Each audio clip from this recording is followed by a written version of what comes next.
नमस्कार, मी मनीषा तुम्हा सर्वांचं स्वागत करते आपल्या चॅनलवर. तर आजच्या व्हिडिओमध्ये मी तुमच्यासोबत शेअर करणार आहे माझं आत्ता वाजले 4:30 ते रात्री 11चं रुटीन कसं असतं, म्हणजे आजचं कसं आहे हे मी आज तुमच्यासोबत शेअर करणार आहे.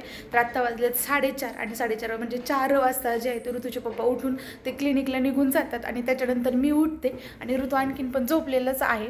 तर आता उठल्याबरोबर माझं काम असतं म्हणजे कसं दुपारी जेवण केल्याबरोबर मी काही किचन आवरत नाही, कारण खूप कंटाळा आलेला असतो. जेवण केल्याबरोबर काम करायला नको वाटतं, त्यामुळे किचनमध्ये थोडाफार पसारा असतो तो आवरायचा. नंतर दुपारचे भांडे असतात ते लावायचे असतात. आणि पहिलं तर मी उठल्याबरोबर पहिले आता माझ्यासाठी ग्रीन टी किंवा ब्लॅक कॉफी काहीतरी एक घेते. तर आता बघू, आता शक्यतो मी ग्रीन टीच घेईन. आणि इथं तुम्ही पाहू शकता आमची भिंत एवढी छान अशी रंगून झालेली आहे की बस. तरीही आणखीन दररोज त्याच्यावर पेंटिंगचं काम जे आहे ते चालूच असतं आणि काही थांबलेलं नाही. जेव्हा तो कंटाळेल म्हणजे करून करून कंटाळेल तेव्हाच आम्ही जो व्हाईट पेंट ह्याला देऊन, तर तोपर्यंत ते तसंच चालू आहे. तर चला आता मी ग्रीन टी किंवा ब्लॅक कॉफी काहीतरी बनवते. आणि दुपारचा सगळा पसारा जो आहे तो तसाच असतो, म्हणजे झाकून वगैरे सर्व जे पण काही थोडंफार जरी शिल्लक राहिलेले असतं ते झाकून वगैरे ठेवते. आणि आज सकाळी मी हेअर वॉश केलेला होता, म्हणजे पावसाळा असेल ना तर दिवसभर माझे केस तरी काही वाळलेले नसतात आणि दिवसभर ते ओले केस आणि एवढी चिडचिडपणा होतो की बस. म्हणून केस थोडा वेळ जे आहेत मी असेच रिकामे ठेवले होते, पण किचनमध्ये आल्यावर रिकामे केस ठेवून मला तरी काम करणं काहीच होत नाही. पहिले तर जी आज दुपारी बनवली होती मी मुळ्याची भाजी, ती थोडीशी अगदी शिल्लक होती. बघितली ती किती आहे ती काढून वगैरे वाटीमध्ये ठेवणार होते, पण पहिलं म्हटलं की माझ्यासाठी मी जी आहे त्या आता ग्रीन टी बनवून घेईन. ऋतू झोपलेलाच होता आणि तो उठायच्या अगोदर मला त्याच्यासाठी पण काहीतरी खायला बनवायचं असतं. तर मी त्याला इथं म्हणजे माझं ग्रीन टी बनवत त्याला आवाज देत होते उठ उठ म्हणून, पण त्याला काही उठायचं नाव नसतं, कारण तो कमीत कमी 5 वाजेपर्यंत तरी झोपतो आणि मग संध्याकाळी झोपायला तो उशीर करतो. म्हटलं उठेपर्यंत तो आज होते शेवग्याच्या शेंगा, असंही त्याला शेवग्याच्या शेंगा खूप आवडतात. मग आणि शेंगा थोड्या कमीच होत्या, अगदी 3च होत्या आणि त्या पण एकदम छोट्या छोट्या होत्या. म्हणून म्हटलं त्याच्यासोबत एक गाजर जे आहे ते टाकून शेवगा आणि गाजरचं जे आहे ते सूप बनवूयात. आता काय माहिती, तो त्याला गाजर आवडत नाही पण शेवगा आवडतो. तर बघू आता आज तर बनवते, बघू खाल्लं तर खाल्लं त्यानं. त्याच्यानंतर शेवग्याच्या शेंगा कट वगैरे केल्या, गाजर कट केले, धुवून घेतले आणि तोपर्यंत जो आहे तो माझं ग्रीन टी पण इथं तयार होत होता.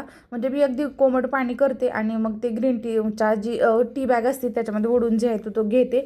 तोपर्यंत लगेच कुकर ठेवला. कुकरचे 2 ते 3 जे आहे ते शिट्ट्या मला काढून घ्यायचे आहेत. तर शेवग्याच्या शेंगा आणि गाजर पण लगेच शिजले जातात, त्याला काही खूप जास्त वेळ लागत नाही. तर इथे शेंगा शिजायला टाकल्या आणि अगदी थोडंसं म्हणजे शिजण्यासाठी जेवढं पाणी लागतं का तेवढंच मी पाणी जे आहे ते त्याच्यामध्ये टाकलं आणि कुकर लावून म्हणजे एकदम मीडियम फ्लेमवर त्याच्या कुकरच्या 2 शिट्ट्या काढून घेते. आणि त्याच्यानंतर कुकरच्या शिट्ट्या होते तोपर्यंत जे आहे ते माझं ग्रीन टी पण घेते. आणि मी पाणी मात्र लक्षात ठेवून ठेवून दिवसभर जे आहे ते पीत राहत असते, त्याच्यामुळे माझी बॉटल मी आणायला गेले, पाणी वगैरे पिले. आणि ऋतू दुपारी स्कूलहून आल्यानंतर आम्ही त्याच्यासोबत स्कूलच्या काहीच गप्पा मारत नाही, म्हणजे स्कूलमध्ये आज काही शिकवलं किंवा आज काय केलं हे आल्याबरोबर आम्ही दोघंही त्याला काहीच विचारत नाहीत. तो आल्याबरोबर मस्त असं खेळतो, कारण त्याचा म्हणजे टिफिनचा टायमिंग असतो 12:30 ते 1 आणि 1ला तो जो आहे तो घरी येतो. त्याच्यामुळे मग तो घरी आल्यानंतर पण खूप जास्त काही खात नाही, खाल्लं तर तो थोडासा डाळ भात जो आहे तो खातो आणि झोपून जातो. आणि त्याच्यानंतर मग 4 म्हणजे मी आता उठले ना, मग तेव्हा मी बघत असते की त्याला आज होमवर्क वगैरे काय दिलेलं आहे. मग तो उठल्यानंतर उठतो, फ्रेश वगैरे होतो आणि जे मी त्याला दररोज काहीतरी बनवत असते, म्हणजे आता त्याला भूक लागलेली असते म्हणून आज तर काही सूप बनवलेलं होतं तो खाईल आणि त्याच्यानंतर लगेच तो अभ्यास वगैरे करतो, नाहीतर तो खेळतो. आणि मी माझं ग्रीन टी घेतला आणि लगेच जे आहे ते घरं झाडू मारायला घेतले. सकाळी कसं झाडून फरशी वगैरे झालेली असते त्यामुळे कचरा काही एवढा नसतो, तर पण थोडाफार जो आहे तो कचरा निघतोच. आणि झाडून म्हणजे दिवा लागायच्या अगोदर जे आहे ते झाडू मारलं तर घरात पण खूप छान वाटतं. आणि झाडू मारल्यानंतर पण खूप घरात म्हणजे वेगळंच काहीतरी म्हणजे एकदम फ्रेश वाटतं. फक्त झाडू जरी मारलेलं असेल तरी आता घरामध्ये पूर्ण झाडू वगैरे मारून घेतला. आणि हे माझं डेलीचं रुटीन असतं, त्यामुळे काही कंटाळा वगैरे येत पण नाही, कारण हे दररोजच्या सवयी ज्या आहेत आपल्याला लागलेले असतात. झाडू मारल्यानंतर कार्पेट वगैरे अंतरलं आणि आज दिवसभर काही पाऊस आलेला नव्हता, तर मग वातावरण खूप छान होतं. आणि आमच्या इकडं ना म्हणजे एका डोंगरावर ऊन असतं तर दुसरीकडे म्हणजे शिराळ म्हणतात ना, तर त्या टाईपमध्ये काहीतरी असतं. आणि खूप छान वाटतं. बाहेर गॅलरीमध्ये गेल्यानंतर ना घरात यायची अजिबात इच्छा होत नाही. आणि माझा कढीपत्ता एवढा छान फुटायला लागला, पण त्याच्यावर हे काही किडं पडायलेत ते मला काहीच कळना झालेत. आणि ते एक एक पान जे आहे ते खाऊन खराब करून टाकायला लागलेत. आणि तोपर्यंत जे आहे ते माझं झाडून वगैरे होईपर्यंत कुकर पण थंड झालेला होता आणि छान असं गाजर आणि शेवग्याच्या शेंगा पण शिजलेल्या होत्या.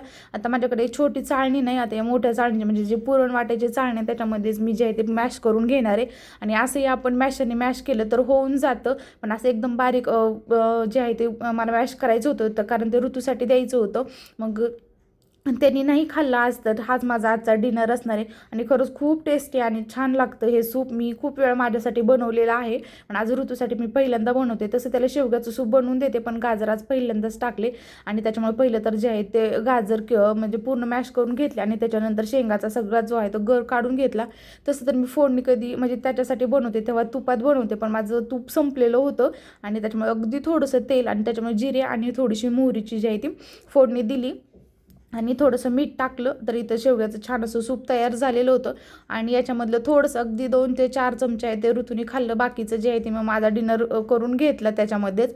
आणि ते सूप छान तयार झाले होतं, त्याला दिलं आणि त्यानं तो थोडंसं अगदी थोडंसं खाल्लं. नको नको म्हणत होता, कारण त्याला गाजर अजिबात आवडत नाही, पण म्हटलं आज ट्राय करूयात, खाल्लं तर खाल्लं. पण त्याने ते अगदी थोडंसं खाल्लं. त्याच्यानंतर त्याने थोडासा डाळ भात पण खाल्ला. आणि माझे दुपारचे आज जेवढे भांडे झालेले होते की बस, म्हणजे सकाळी नाश्ता, परत दुपारी माझ्या 2 भाज्या आणि आत्ता हे सूप वगैरे बनवून, त्यामुळे भांडे खूप जास्त पडलेले होते. म्हटलं आत्ता जर भांडे ठेवले तर रात्री खूप जास्त पसारा होतो, त्यामुळे पटकन भांडे घासून घेतले. आणि इथं बघा माझ्याकडं भांडे म्हणजे आत्ताच मी आवरलेलं होतं तोपर्यंत पसारा करायला चालू झालं. आणि त्याला रागवलं, म्हणजे मी तरी रागवलं तरी पण तो पसारा करायचा तोच करतो. त्याच्यामुळे मी काय करते, एकदा सकाळी आणि एकदा संध्याकाळी 2 वेळेस आवरून घेते. काही दिवसभर पसारा करायचा तो कर, आणि तो त्याच्यानंतर त्याच्यासोबत थोडंफार खेळणं होतं आणि लगेच दिवा लावायची वेळ होते. आता दिवा तर दिवसभर म्हणजे कंटिन्यू चालूच असतो.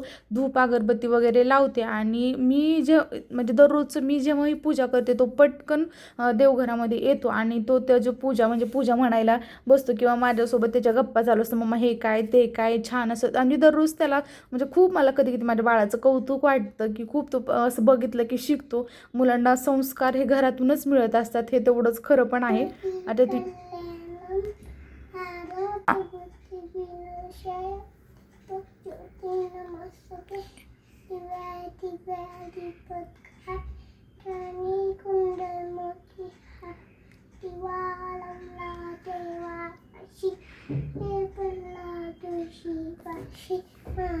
नमस्कार सर्वांना. आणि इथं दिवा वगैरे माझा लावून झाला. किती छान शुभम करोती म्हणतो ना तो, त्याचं मला खरं कौतुक वाटतं कधी कधी. आणि त्याला मी असं शिकवलं दररोज मी जेव्हा म्हणते ना, तो असं ऐकून ऐकून तो पूर्ण शिकलेला आहे. आणि त्याच्यानंतर पूर्ण घरामध्ये जे आहे ते मी धूप वगैरे लावून घेते. तुळशीला पण दिवा लावलेला असतो. देवघरामध्ये दिवा झाला की लगेच मी जे आहे ते तुळशीला पण दिवा लावून घेते. आणि इथं हॉलमध्ये पण धूप वगैरे लावून घेते. तर ही धूपदाणी खरंच खूप छान आहे, त्याच्यामध्ये छोटासा दिवा पण बसतो आणि धूप पण बसतो. तर ही मी मिशोवरूनच घेतलेली होती, अगदी 234 रुपये का असंच काहीतरी त्याची प्राईज होती. आणि त्याच्यानंतर मग दरवाजा वगैरे थोडा वेळ उघडा ठेवते आणि मग टी व्हीवर छान असे गाणे म्हणजे श्लोक वगैरे लावत असते. आणि ऋतूनं जो पण काही पसारा केला तो काढला. आणि आज त्याच्याकडे म्हणजे एवढ्या कलर पेन्सिल आणि काय काय आहे की जेव्हा आम्ही स्कूलमध्ये होतो ना, तेव्हा एक पेन्सिल जर कुणाकडे असेल तर तो दिवसभर त्याच्या मागं फिरायचं की थोडा तरी कलर करू देईल असं वाटायचं. ना आताच्या मुलांकडे म्हटलं तर वेगवेगळ्या टाईपच्या किती प्रकारच्या जे कलर पेन्सिल असतात की बस. त्याच्यानंतर बाहेरून थोडेसे फळं वगैरे संपले ते आणले आणि त्यांच्यासाठी मग चहा बनवला. आता मी तरी चहा घेत नाही, पण ते पण दररोज चहा होतच, म्हणजे सकाळी पण नाही आणि संध्याकाळी पण नाही आमच्या घरी चहा होत. पण कधी कधी त्यांना असं इच्छा होते चहा पिण्याची, मग त्यांच्यासाठी चहा बनवला. आणि यातलाच थोडासा चहा मी अगदी 1 चमचाचे 2 चमचाचे ऋतूला म्हणजे घरात चहा बनला की तो पितो, त्याच्यासाठी आम्ही चहाच बनवतच नाहीत. आणि मग त्यांना चहा वगैरे दिला. आणि आज मला स्वयंपाक बनवायचा नव्हता, दुपारचंच डाळ भात, त्यांना जास्त भूक नव्हती त्यामुळे ते म्हणले की मी फक्त डाळ भात वगैरे खाऊन घेईल.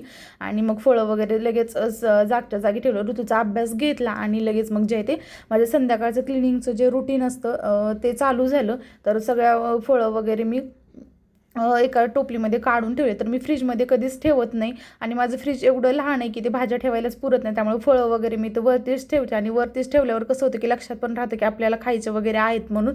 तर भरपूर सारे फळं झालेले होते आणि तेच मग फळं वगैरे सर्व ठेवून दिलं. भाजी आणली होती, भाज्या फ्रीजला ठेवून दिल्या. आणि ह्या म्हणजे 5 वाजता जे घासलेले भांडे होते ते लावून घेतले. आणि आणखीन थोडेसे जे आहे ते भांडे पडलेले होते, पहिले तर भांडे लावले. आणि म्हणजे संध्याकाळचे जे पण काही भांडे राहिले होते ते घासून घेतले. आणि दिवसभर म्हणजे दिवसातून 2 ते 3 वेळा जे आहे ते माझे भांडे घासायचे होऊन जातात सकाळी. आणि कधी कधी सकाळी नाही घासले तर मी 4 वाजता जे आहे ते सकाळी नाश्त्याचे आणि दुपारी जेवणाचे जे आहे ते भांडे वगैरे घासून घेत असते. त्याच्यानंतर लगेच किचन ओटा पण क्लीन करून घेते, कारण आता काहीही बनवायचं नसतं. आणि संध्याकाळचं एकदा किचन ओटा क्लीन केला म्हणजे किचन पूर्ण क्लीन झालं तर सकाळचं जे पण काम आहे ते आपलं अगोदरच आवरलं जातं आणि सकाळी आपली एकदम छान अशी फ्रेश होऊन जाते. त्याच्यानंतर पूर्ण म्हणजे किचन ओट्याचं साईडचं जे आहे ते पण मी घासून वगैरे छान पाणी काढलं आणि लगेच भांडे वगैरे पलीकडे ठेवून दिले आणि भांडे पलीकडे ठेवून दिले. आणि त्याच्यानंतर लगेच गॅस ओटा, आता दररोज मी किचन ओटा म्हणजे गॅस जो आहे तो धुत नाही. एक दिवस 8 किंवा 2 दिवसातून एक वेळेस जे आहे ते मी पूर्ण गॅस शेगडी जे आहे ते घासून वगैरे घेते, नाहीतर दररोज जे आहे ते ओल्या कपड्यानं मग पुसून घेत असते. आणि एवढा खराब नसतो, कारण दुपारी पण एक वेळेस पुसलेला असतो. त्यामुळे संध्याकाळी आज तर काही स्वयंपाक पण झालेला नव्हता, त्यामुळे गॅस ओटा अजिबातच काही खराब झालेला नव्हता. तो ओल्या कपड्याने पुसून घेतला आणि त्याच्यानंतर लगेच जे आहे ते फरशी जे आहे ते झाडू मारून घेतल्या. तर सकाळी फरशी पुसते, त्यामुळे संध्याकाळी काही मी फरशी पुसत नाही. आणि मला लावायचं होतं दही, त्यामुळे अगदी थोडंसं हलकंसं जे आहे ते दूध तापत ठेवलं. आणि कालचं म्हणजे थोडंसं दही होतं पण ते पूर्ण आंबट झालेलं होतं. आणि दररोज आमचं म्हणजे दुपारी जेवणासाठी दही किंवा ताक पाहिजे म्हणजे पाहिजे. ते आमच्यासाठी कमी पण ऋतूला पाहिजे, तर बाहेरचं देण्यापेक्षा मी जे आहे ते घरीच बनवत असते. तर 2-3 दिवसाचं जे आहे ते दही होतं पण ते जर आंबट झाले, त्यामुळे मला आज दही पण लावायचं होतं. आणि खूप एकदम सिंपल असं पद्धतीने मी दही लावते आणि खूप छान होतं. तर मी फ्रीजमध्ये वगैरे ठेवत नाही, लावलं की सकाळी जे आहे ते खाण्यासाठी घेते. तर इथे मी 2 चमचे जे आहे ते पातेल्यामध्ये दही घेतलं. पूर्ण पातेल्याला जे आहे ते आपल्याला दही लावून घ्यायचं आहे. आणि दूध थोडंसं जास्त गरम झालं, त्यामुळे एका साईडला जे आहे ते दूध थंड व्हायला ठेवलं. आणि त्याच्यानंतर लगेच जे आहे ते मी बदाम भिजत ठेवले. आणि संध्याकाळी ही वेट लॉसची पावडर आहे ना, ती मी बनवून ठेवली होती, ती घेते. तर 1 चमचा घेते आणि त्याच्यामध्ये अगदी हलकंसं कोमट पाणी करते. आणि ते कोमट पाण्यामध्ये मी जे आहे ते पावडर घेत असते दररोज संध्याकाळी. कधी कधी ह्या दोघांसाठी दूध हळद असतं, तर नाहीतर कधी कधी ह्यांना सरबत प्यायचा असतो. तर आज हे दोघांनाही काहीच प्यायचं नव्हतं, कारण डाळ भात खाल्ला होता आणि उशिरा जेवण झालं होतं, त्याच्यामुळे ते दोघांना पण नको म्हटले. आणि इथं मी परत दूध थोडंसं म्हणजे अगदी आपलं बोट जर दुधामध्ये टाकलं तर बोटाला अजिबात चटका बसला नाही पाहिजे, एकदम कोमट दूध जे आपल्याला बनवायचं आहे. आणि मग ते टाकून ठेवलं. आणि फरशीवर मी ठेवत नाही, कारण थंड जागेवर ठेवलं ना मग दही छान लागत नाही. आणि तर दुसऱ्या दिवशी सकाळी मी तुम्हाला दाखवते एवढं छान आणि मस्त असं दही